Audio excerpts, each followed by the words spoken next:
My mother's family gave her away, then demanded she care for the woman who abandoned her.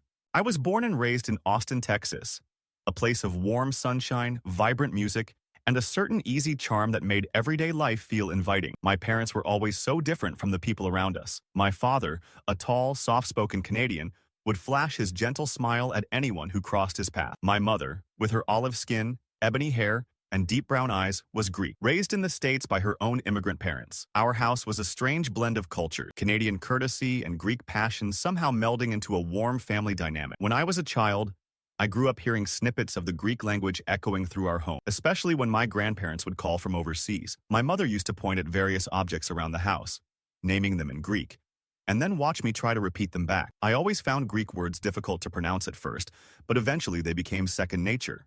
We ate spanakopita and souvlaki on weekends, had pancakes dripping with maple syrup for breakfast on weekdays, and every summer, like clockwork, we would fly across the Atlantic to spend time with my maternal grandparents in a small Greek village not too far from the capital. It was a routine that shaped my earliest memories. Sun-drenched vineyards, ancient stone walls, the smell of herbs carried by the wind, and my grandparents' voices calling me in for lunch. My grandmother, a tall, stern woman with a heart of gold, would greet us with open arms as soon as we arrived in the village. Her embrace was always strong, and she'd hold on a moment longer than necessary, as though she worried that one day we might never return. My grandfather, quiet but kind, would slip me candies or sweets when he thought no one was looking, winking conspiratorially. I loved them dearly, and I loved watching my mother slip into Greek so natural, her voice taking on a new melodic tone she never used in English. It felt magical. I was 25 when everything changed. The year had been a whirlwind. I'd been considering graduate school, moving out of state, or possibly even abroad. But just as I started to plan my adult life in earnest, my parents delivered news I hadn't anticipated. My grandmother had passed away in Greece, leaving behind not just a house, a lovely, typically Greek stone home that sat perched on a small hill, but also a significant sum of money. That inheritance was enough for my parents to retire early. My mother had always dreamed of living in her birthplace for longer than just a couple of summer months at a time. And so, after a few months of logistical wrangling, paperwork, estate settlement, and plenty of long-distance calls, they packed their belongings, sold the house in Texas, and moved to Greece for good. It all happened so fast that it almost felt like a dream. One day, I was hugging them goodbye in our Austin living room, my mother shedding tears she tried to hide, my father hugging me firmly, and the next day, they were sending me a video call from the Greek countryside, excitedly showing me the small orchard behind the house. The sky was bright, azure, and my mother, standing on a tiled patio, looked happier than I'd ever seen. I figured it was just the joy of returning to her roots, of living out a quiet retirement with no mortgage and no 9-to-5. It never crossed my mind that something far more significant was at play,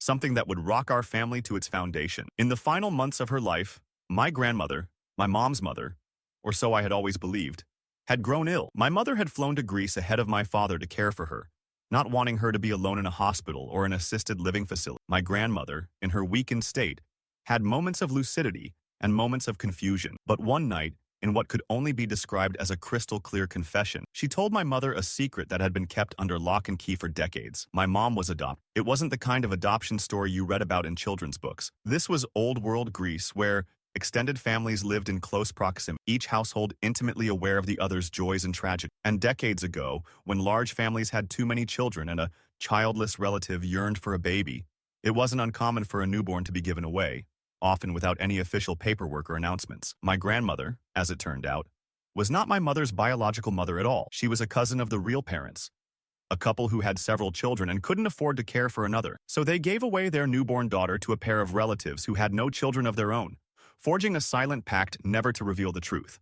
It was a revelation that tore my mother's world apart. She had grown up believing that the loving couple who raised her, my grandparents, were hers by blood. Now she learned they had taken her in out of generosity, or perhaps necessity, or perhaps a complicated mix of both. My mother loved her parents deeply, so it felt like a betrayal that they'd kept this secret from her for so long. She found herself questioning everything she thought she knew about her own identity. She grieved for the family she never met, for the lost opportunity to know her biological mother and father, for the bonds she might have formed with siblings she never knew she had. By the time my grandmother passed, my mother was racked with so many conflicting emotions: love for the parents who had raised her, anger at the hidden truth, sorrow for what might have been, and a desperate yearning to connect with her roots. It was then that my mother decided to take a courageous step. After she and my father moved to Greece permanently, she traveled to the region where her biological parents had lived. She knew only a few vague details: the family name, the location of a small village, and bits and pieces from the confession my grandmother had managed to share. My mother was resolute. If there was a chance to find her biological family,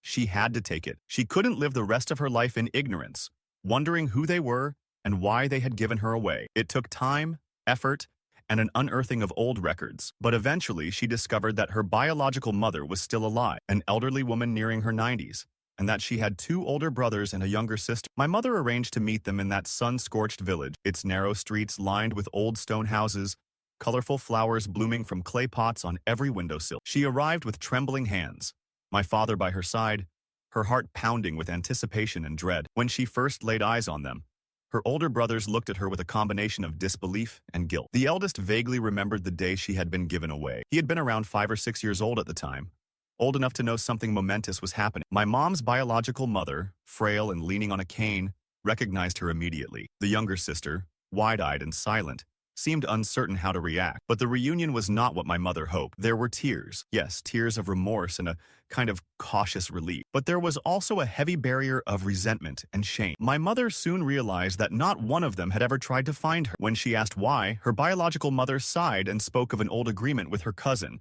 my adoptive grandma, that they would never reveal the truth. Back in those days, especially in traditional rural communities, a secret like this could remain buried for a lifetime. Everyone in the village was told that my mother had died as an infant, so no one dared question it. My mother's pain at this revelation was almost too much for her to bear. She had always felt that her family in the U.S. was her real family, but now that she knew the truth, she had hoped to forge a meaningful relationship with her biological family. Yet from the start, it was complicated. She discovered that the reason they had given her away might have been more than just finances. There were whispers that they hadn't wanted another girl. In those days, boys were often preferred for practical reasons.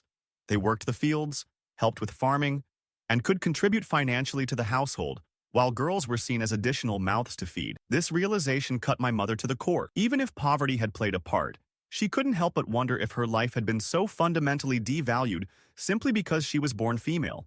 Over the next 10 years, my mother and father settled into their Greek life. They renovated the inherited house, tended the orchard in the backyard, learned the rhythms of local daily life, morning trips to the bakery for fresh bread, afternoon siestas in the heat, and evenings spent on the veranda sipping wine while cicadas hum. My mother became closer to her two older brothers and younger sister in a superficial sense, meeting them occasionally for family gatherings. She grew especially fond of her nephews and nieces, but her bond with her biological mother remained distant, strained by unresolved hurt and bitterness. Whenever they were in the same room, conversation was kept polite, minimal, formal. My mother carried too much pain to see this elderly woman as her mother. Life moved on, albeit quietly. My mother admitted to me on more than one occasion that she didn't love her biological mother. She felt no real connection, just an uncomfortable reminder of a childhood stolen away by secrecy. But she found true comfort in the sibling relationships that were slowly forming. In particular, she admired her younger sister, though they lived in different countries and only met sporadic. On the other hand,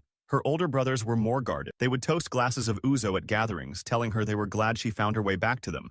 But there was always something in the air that felt off, as if they were tiptoeing around a deeper, unspoken tension. About 2 years ago, my own life took a turn. My beloved grandparents, the adoptive parents who had raised my mom, left her an inheritance that was both generous and transformative. By that time, both of them had passed. I grieved their loss intensely, but I found solace in the knowledge that they had lived long, fulfilling lives. They never told my mom she was adopted, and part of me understood why. They had claimed her as their own from the moment they laid eyes on. In many ways, I think they wanted that narrative to be the only one that existed, even if it was a falsehood. Regardless, the inheritance they left my mother allowed me the freedom to also move to Greece, something I'd fantasized about for years. The idea of living in a place that felt both foreign and familiar because of countless summer visits thrilled me. The fact that we were financially comfortable only made it easier. I relocated to a suburb near the capital, where the sea was a short drive away, the nightlife was lively, and the cost of living was still manageable compared to other European cities. It felt like paradise. For a while, I forgot the family drama swirling around us. I embraced the Mediterranean lifestyle. Long meals, fresh ingredients, a vibrant social scene with new friends. I even fell in love with a Greek man, a tall, broad-shouldered sweetheart who made me laugh at every turn. We got engaged after a year of dating, and I looked forward to a wedding that would merge two worlds, my Texan upbringing and his Hellenic roots. But soon, that peaceful existence was shattered. My mom's biological mother, pushing 96, fell into poor health. She became frail, mostly bedridden, requiring constant attention. Her husband, my mom's biological father, had passed away decades earlier due to reasons tied to political conflicts in Greece, and so, the responsibility for her care fell to my two uncles, my mom's biological brothers, and their wives. For a while, they handled it quietly, but as the months dragged on, stress mounted. Their mother's care was draining, physically and mentally. One day, at a family gathering, they turned to my mother and said it was unfair that they were doing all the work. They thought she too should care for the woman who had given her life but then given her away. My father, hearing this, exploded with rage. He had rarely been angry before in my presence, but this time, I saw a fiery glint in his eyes. To him, the request was ludicrous. He told my mom that she owed them nothing and that she should cut them off entirely. My mother initially seemed torn. She did not love this elderly woman, but she also hesitated to rock the boat with her siblings. Despite everything, she cherished the closeness she'd managed to build with her nieces and nephews. She didn't want to lose them, nor did she want to cause a massive family rift. But I was livid on her behalf. It disgusted me that these people, her biological family, had never tried to find her, had lied about her existence for years, had let her grow up across the ocean never knowing the truth, and now they had the gall to demand she shoulder the burden of caring for a woman who dismissed her at birth. I couldn't stand the sight of them. I resented how they manipulated my mother, guilting her into considering. It fueled a fire in me that I hadn't experienced before. It all came to a head just as I was finalizing the guest list for my wedding. We had planned a date a few months away, and I found myself staring at the list of invitees with increasing resentment. My uncles and their wives were on that list purely out of politeness.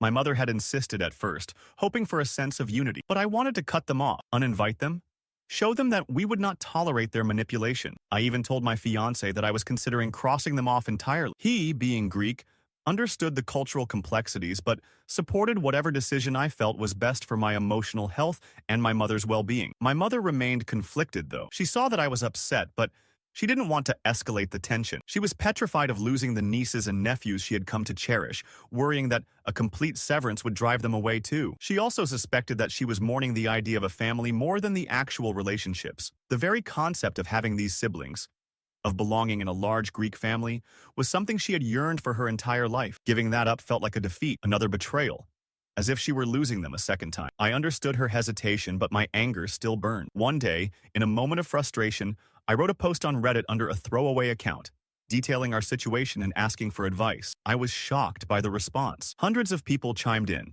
some Greek, some American, some adoptees, some not, with stories, empathy, and warnings. Many urged my mother to walk away, reminding her that she owed these people nothing. Others acknowledged how difficult it is to sever ties with relatives once you've built any semblance of a bond. Reading these comments, I felt vindicated. I showed the post to my mother, and she cried reading through others' experiences of hidden adoptions and manipulative family ties. She realized she wasn't alone. In a cathartic moment, she told me she had more to say, more she hadn't yet shared. Over the past several years, as she tried to piece together her history, she had learned unsettling truths. One of the wives of her biological uncles, a woman named Maria, had sat her down and told her everything she knew about my biological grandmother, and the stories were downright horrifying. According to Maria, my biological grandmother had always been harsh and spiteful. She treated her household staff and workers poorly, used cruel language against anyone she saw as inferior, and displayed a particular disdain for daughters. She had actively tried to give away not just my mother, but also my mother's younger sister. That second adoption had fallen through at the last minute, so the younger sister ended up being raised in that household, enduring years of emotional abuse. That sister eventually fled abroad, escaping a toxic environment. The older brothers, meanwhile, had turned a blind eye to many of their mother's actions, never stepping in to protect their sisters from her spite. They had also inherited a certain cruelty, or, at minimum, a complacency toward the suffering of others. My mother's heart felt heavier with each new piece of information. She recalled the forced smiles at gatherings, the biting remarks about how well off she was in America, and the subtle guilt-tripping about not being there for her biological mother all those years. It clicked into place. They never truly cared about her as a lost relative. They cared about what they might gain. And yet, my mother also had found glimpses of genuine connection with certain nieces and nephews. Maria herself, though married to one of my uncles, was clearly unhappy, and she confided in my mom that she was thinking of leaving him once her children were grown. There were cracks in the facade, small reveals of real human struggle behind the manipulative front. And so, my mother made her decision. She would not personally care for her elderly biological mother. She couldn't bring herself to do it. She felt no love and only faint pity, overshadowed by decades of resentments. She was also resolute that she wouldn't let her mother move in with. The woman had never shown her an ounce of maternal affection. So why now, at the tail end of her life, should my mother suddenly become a dutiful daughter?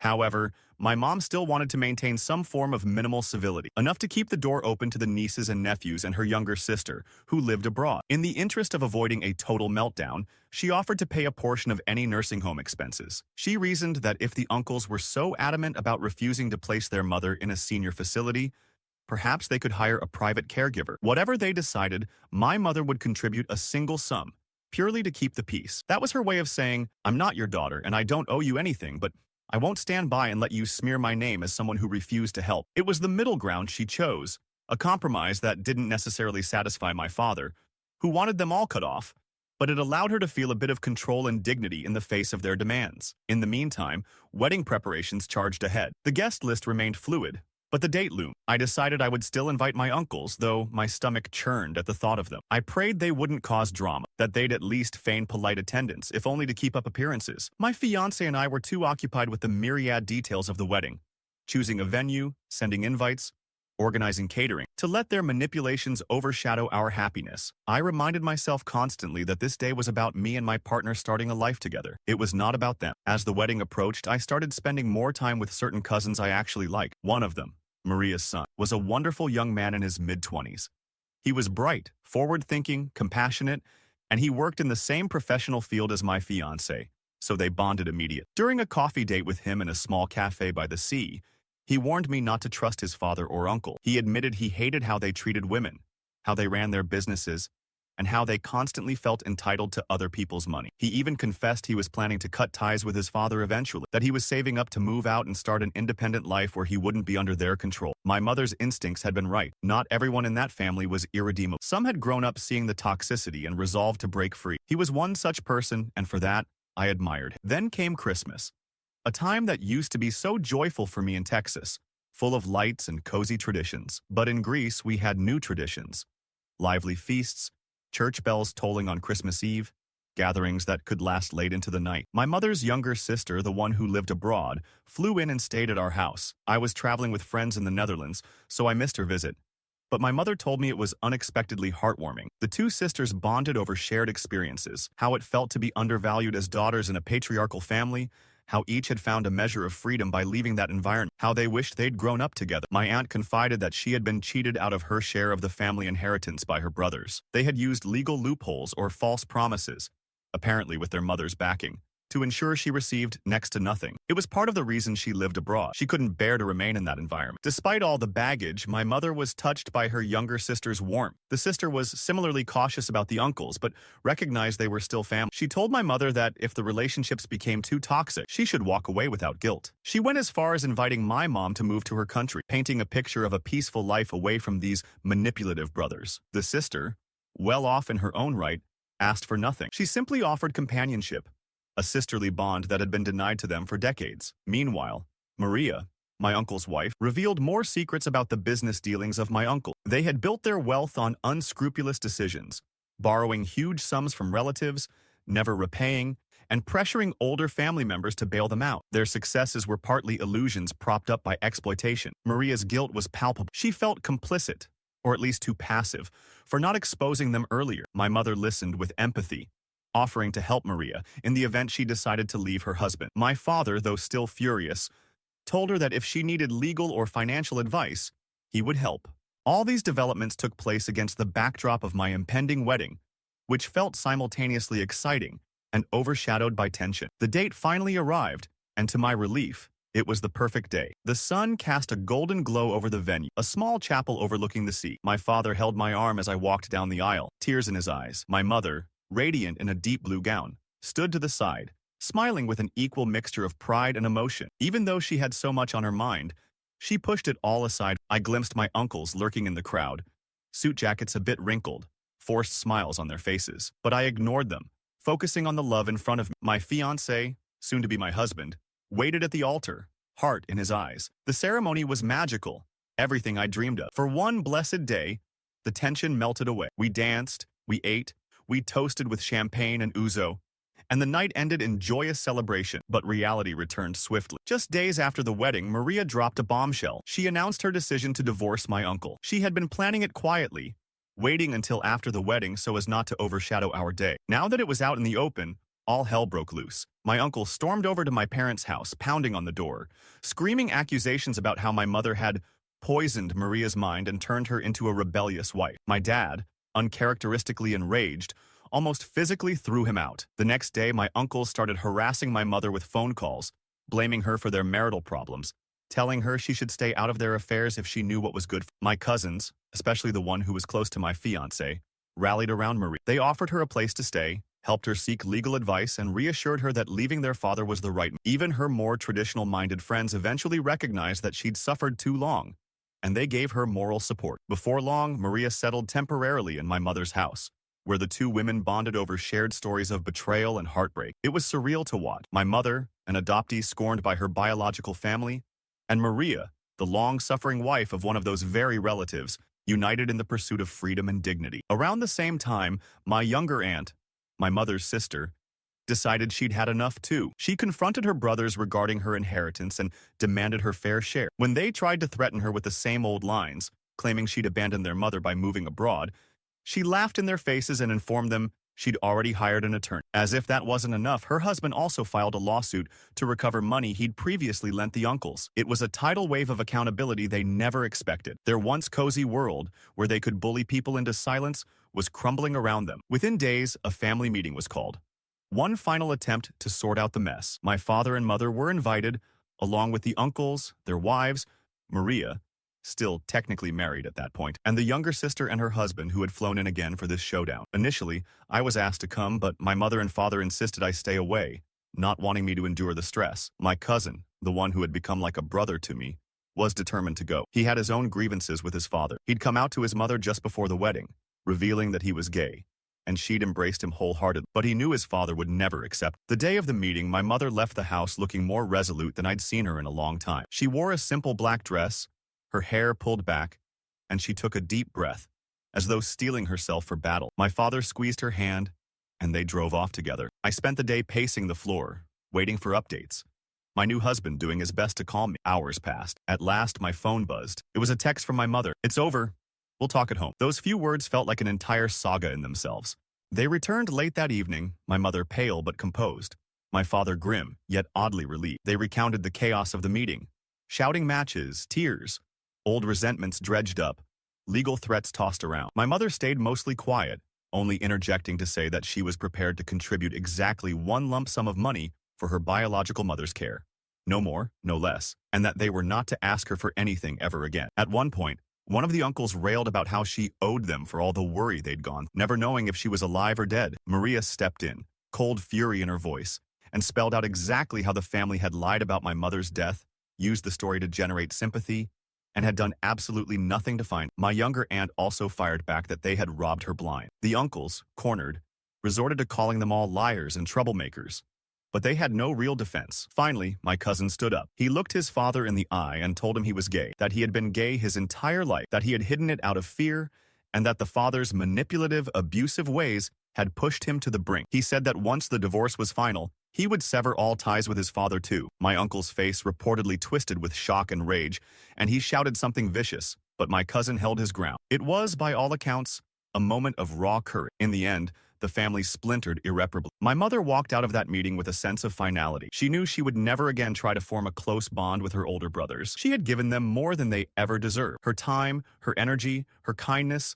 and even a portion of her money. She was done. Their mother, my biological grandmother, was left in the care of whichever son was willing to take her in or arrange a nursing. Once the dust settled, I saw my mother break down only once. It happened unexpectedly, late one night when I found her on the patio, staring at the stars, tears streaming down her cheeks. She felt the loss of something intangible, the dream of a big, loving Greek family she'd always imagined might be waiting for her. She mourned the life she never had, the sisterhood that had been denied to her for so long. But a sense of peace had also settled over her, like she finally understood who these people really were, and could move on without the burden of illusions. In the weeks that followed, our home became a haven for Maria, for my cousin, and even for my mother's younger sister when she visited from abroad. We formed a new kind of family, bonded by shared wounds, but also by mutual respect and affection. The presence of these people in my life was unexpectedly heartening. For the first time, I experienced what it was like to have a cluster of aunts, uncles, and cousins I genuinely cared for, with no fear of manipulation. The lines of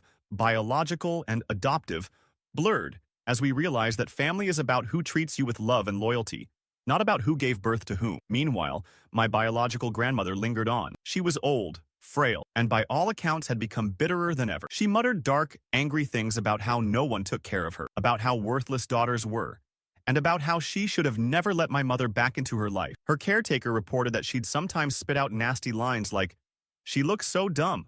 Good thing I didn't keep her." It was shocking to hear that even in her twilight years, she was incapable of remorse or compassion. My mother mostly ignored these updates, but occasionally I saw her eyes fill with tears at the cruelty of it all. Part of her pitied this old woman who had allowed hatred to define her final days. There was a moment, not too long after all the drama, where I found myself alone, thinking about my biological grandmother. I pictured her in a dimly lit room, arthritic hands curled around the edges of a blanket, muttering curses about a life she'd orchestrated and then found wanting. I felt a surge of pity. I realized that, despite the awfulness, a piece of me still felt sympathy for anyone so alone, so consumed by bitterness that they had no one left to love them in their final hours. I didn't voice this thought to many, fearing they'd think I was weak or foolish. But inside, I recognized that compassion sometimes arises even for those who don't deserve it. Perhaps it was my upbringing in Texas, or the example of kindness my adoptive grandparents had set. Or maybe it was just plain human empathy. In the end, life continued. My husband and I carried on with our newlywed bliss,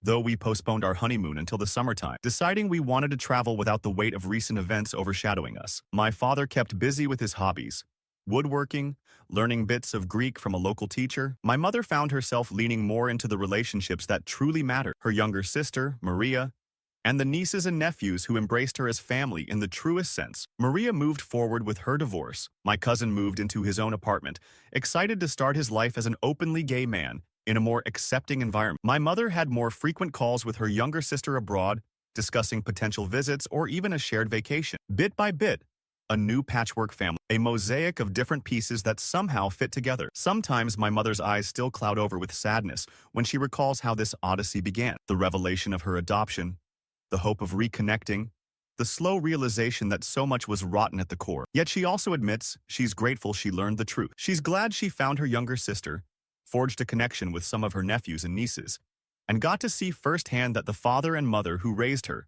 my adoptive grandparents, were truly the loving parents she always felt them to be. She often whispers a prayer of gratitude that she was given away, ironically. As much as that knowledge stung, she can't imagine growing up in that toxic household. Her adoptive parents gave her a life full of compassion, opportunity, and warmth. I often think about the extraordinary trajectory of our family, scattered across countries, tied by blood to some, by adoption to others, and by marriage to still others. At the heart of it all is my mother, a woman who lost a family she never truly had, but gained another she never expected. And then there's me, a brand new bride, forging my own path in a country where, years ago, I was just a summer visitor. The orchard behind my parents' house still produces olives and lemons that we gather with friends in the autumn sunlight. We press the olives into oil, and that oil flavors the meals we share. Big communal gatherings that might include my aunt from abroad on a video call, Maria and her children at the table, and my father at the grill with a contented smile. In moments like these, I realize that out of so much pain and secrecy,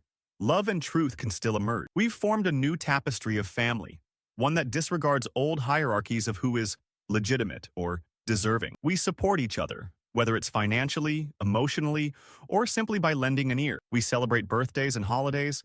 We check on each other's well-being, and we stand up for one another when old ghosts come knocking. And yes, sometimes I think about my grandmother, the older woman left in that lonely house or maybe placed in a home if the uncles had to travel. I imagine her as an increasingly frail figure with cloudy eyes and trembling hands, living in the shadow of her own regrets. Despite her cruelty, I find it difficult not to feel a pang of pity for the isolation she created for herself. But I've learned that pity doesn't require contact, nor does it demand forgiveness or closeness. It's a simple, distant sadness at a life so misused that even family cannot stay by her side. I've asked myself countless times if I should just ignore that pang of sorrow. After all, she's the architect of her own misery. She inflicted pain on my mother, on her other daughter, on Maria, on everyone who tried to stand up to her. Maybe she doesn't deserve a single tear, yet I cry for her sometimes, not in front of my mother or father, but alone. I think there's a piece of me that mourns the concept of an elderly woman who never knew how to love fully, who spent decades wielding control and hatred only to end up with nothing. It feels tragic,